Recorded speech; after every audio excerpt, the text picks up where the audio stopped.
Ashama harka fuunee hordoftoota fi kabajamtoota Fuad Show jalatti argamtan nageenyi kiyya kabajaaf jalla bakka jirtan maratti isin bira haa gahu jechuun barbaade. Eeyyen warri viidiyoo keenyaaf haaraya dhuftan subscribe godhachuudhaan maatii jaalalaataa haala asirratti isin agarsiisu. Subscribe yoo godhattan yeroodhaan dhufee isin bira ga'a jechuudha. Qaqqaaliiwwan ilmaan aayaa jechuudha. Nooruu anaa dhufu jedha. Har'ammoo akkuman kaleessa Facebook kiyyarratti waadaa isiniif seene ture bariitu gara YouTube Fuad Showtiin na eegaa Dr. Shurubbee qabadheen isiniif dhufa kan jedhu waadaa kiyya eeggadheen isiniif dhufeen jira. Isinis baga jiraattan ejjaniga like tuquun dagatinaa.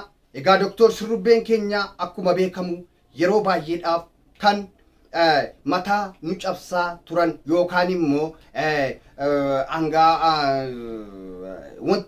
ammataatu na cabaa jira soba Dr. Shurubbeen hin soba malee wanti kun dhugaa miti waan jedhu harkatti qabaan ture jechuudha. Arra garuu kun dhugaasaa gaafadhee isiniif qabadhee dhufeen jira jechuudha. Akka itti aanutti sagalee kan hin deebii isaaf gaafiif deebii isaaf hojiin godhee gara duubaattiin isin dhageessisa jechuudha.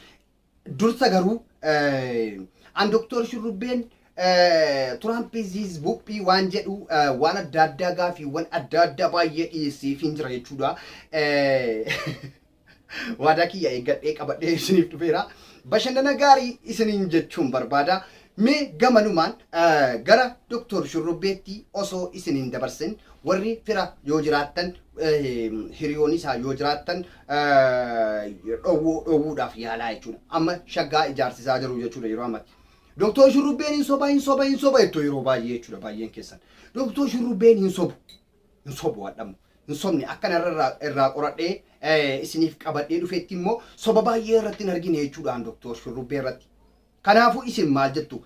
Mee walumaan dhaggeeffannaa mee Dr. Shurubbee isiniif dhiyeessuu fi qophii xumuradhee qabadhee isiniif dhufeera. Hundi keessanuu subscribe godhachuu hin dagatinaa. Haala asirratti isin agarsiisuun jechuudha.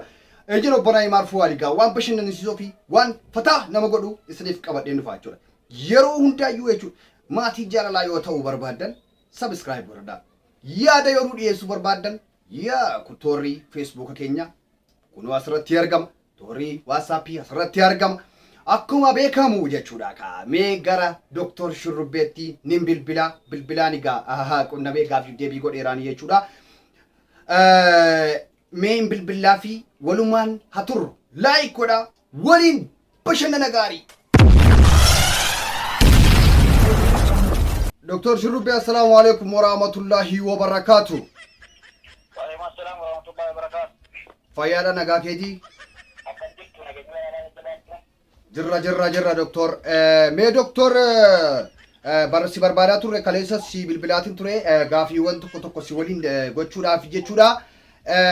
Mee Dr. Shurubbee doktorummaa keessan yuunivarsiitii kamirraa fudhattani?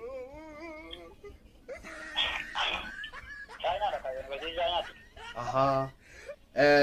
Chaayinaa deemtanii achirraa doktorummaa fudhattanii jechuudha.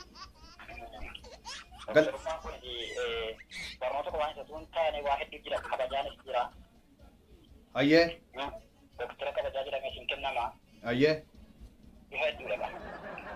Ayyee ulfaadha Dr. Shurubbee egaa otoo biyya hin galiniin dura Dr. Shurubbeen akkuma beekamu miidiyaa irratti kan dubbatamaa ture shaggaa ijaaranii Suud Arabiyaa keessaa akka qabanuudha kan eeruun dhuga'e kan nuti miidiyaa irrattis argine. Mee dhugaadha moo soba shaggachi Dr.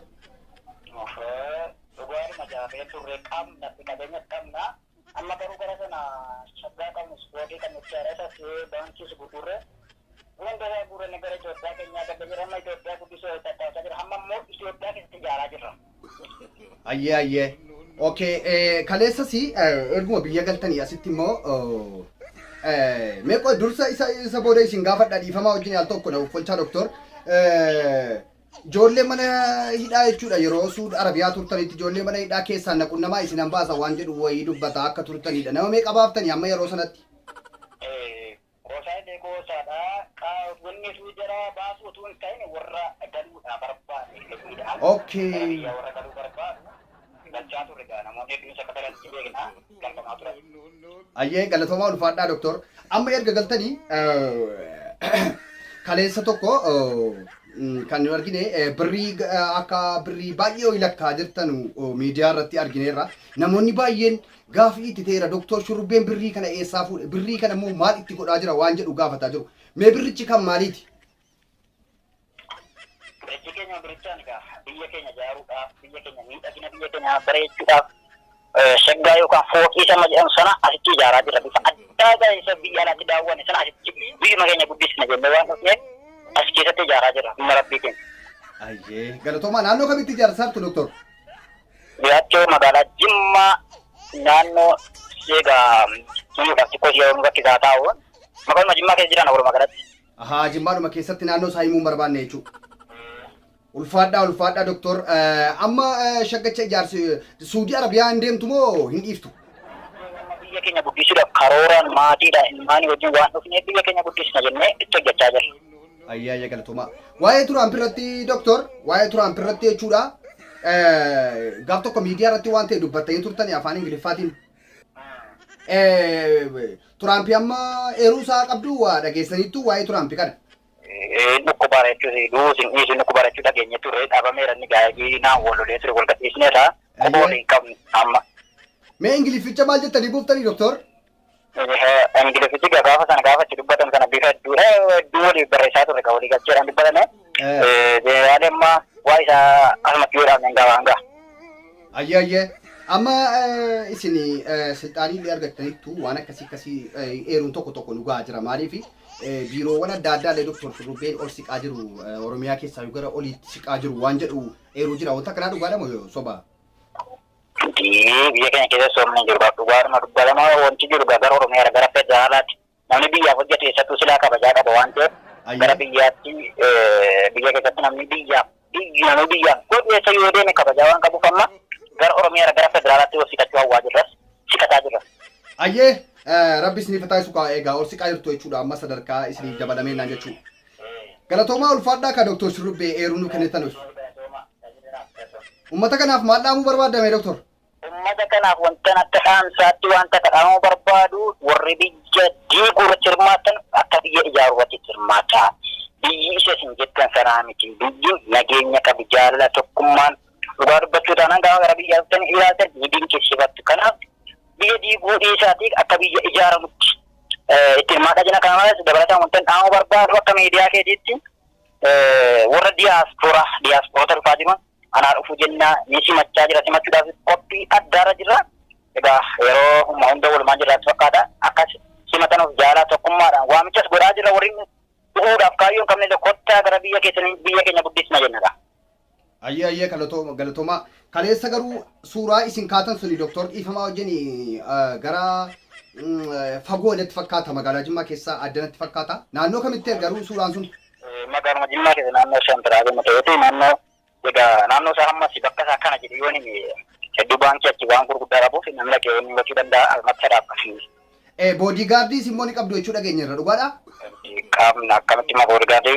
Kaas biyya keenya keessatti waa hedduusi waan akkasii hin barbaadu ture haa ta'u malee egaa biyya keenyatti eegumsaaf nageenya nuti biyya akka cimaatti eegaa jira kunis immoo jira. Okay, egaa boodigaardii qabdu jechuudha. Galatoomaa egaa deebii nuu kennitaniif doktor. Ayyee. Egaa doktor Shurrubbeen egaa akkuma beekamu dhaggeeffattanii hundi keessanuu jechuudha. Kaleessaa waadaa kanan isiniif seenee ture jechuudha doktor Shurrubbee kunoo warri sobaa yeroo hunda doktor Shurrubbeen maaliif nu sobaa warri jettanuuf deebii gabaabaa argattaniittu jedheetiin amana jechuudha. Doktor Shurrubbeen kan yeroo ammaatti shaggaa ijaarsisaa akka jiranudha jechuudha magaalaa Jimmaa keessatti. Kanaafiyyuu birrii inni kaleessa bahe sun birrii shaggaa ijaarsisu yookaan immoo fooqii jechuudha ijaarsisuudhaaf bahe jechuudha. Egaa daawwattoota keenya baga dhaggeeffattanii jechuun barbaada. Eeyyeen egaa warri viidiyoo kanaaf haaraa taatan subscribe godhachuudhaan maatii jaalalaa ta'aa jenna. Haala asirratti argitanuun subscribe godhadhaa. Laayikii illee osoo hin tuqin keessaan bayina share illee waliif godhaa nu jabeessaa jenna. Bashannana gaarii jireenya gaarii isiniif hawwina. Hanga walitti deebinutti halkan gaarii. I don't care anyone.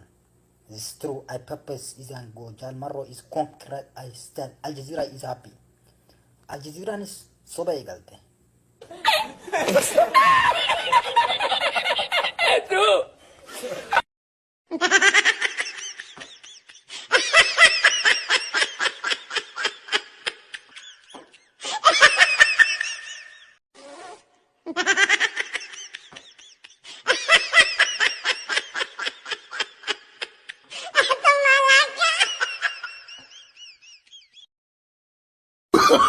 Oh, no, no, no, no.